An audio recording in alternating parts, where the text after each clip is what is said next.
Your machine learning force field is almost certainly trained with Adam, the same optimizer that trains chatbots.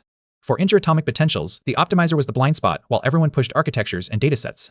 A Harvard team plugs 3 matrix-structured optimizers, Muon, SOAP, and SOAP and Allegro, and one of them cuts the force error by 60% while needing only half the labels. The setup.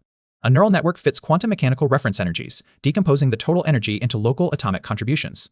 Forces are the negative energy gradient, Hellman-Feynman, free once you have energies. Training minimizes a weighted energy plus force error. Here is the catch. Cheap DFT forces are nearly free, but coupled cluster and diffusion, Monte Carlo force labels are prohibitively expensive. So label-efficient training, dropping to 5% or even 0% forces, matters for higher-level theory. 4 optimizers enter. Adam takes an element-wise second moment, treating every weight as a scalar. The matrix-structured ones treat each weight matrix as a matrix. Shampoo builds row and column covariance matrices, a Kronecker approximation to the full preconditioner. Muon runs Nesterov momentum, then orthogonalises the update direction with a cheap Newton-Schultz iteration, no full singular value decomposition.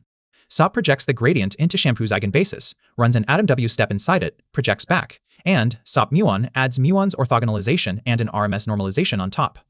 On the solid acid CDP, full energy plus force training, force error, lower is better. AdamW sits at 32.2. Muon and SOAP both reach 29.6. SOAP-Muon wins at 27.8, a 14% cut. The matrix structure, preconditioning the gradient by local curvature, buys real accuracy at full supervision. Now the label efficiency story, the paper's strongest claim. CDP force error as you drop the force labels. AdamW at 100% sits at 32.2 and degrades as labels leave. But SOAP-Muon at 50% forces still matches AdamW at 100%, 32.5 versus 32.2. Better optimization can partially pay for reduced access to force labels. SOAP-Muon holds the trajectory on the physical manifold, matching ab initio molecular dynamics, and reproduces the experimental proton diffusion activation energy of 0.42 electron volts, dead inside the.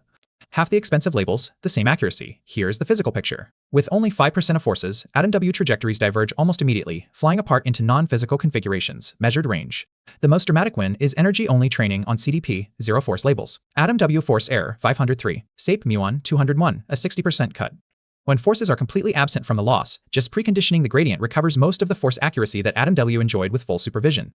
3 honest caveats. First, Muon is the partial case. On water, Muon's energy is almost twice as bad as AdamW. The orthogonalisation step is the source of the degradation. Second, the 4.9 and 5.8 times wall clock speedups are figure only, with no numeric table. Third, SOAP-Muon needed a learning rate 10 times lower than AdamW and extra per system tuning on water. The robust drop-in default is plain SOAP, no extra tuning, only 2 systems and 2 architectures. Beyond Adam. Matrix-structured optimizers for interatomic potentials. SOAP as a drop-in default, SOAP-Muon when labels are scarce, and Muon as a caution that orthogonalizing the update can break as much as it fixes. Subscribe for the next breakdown.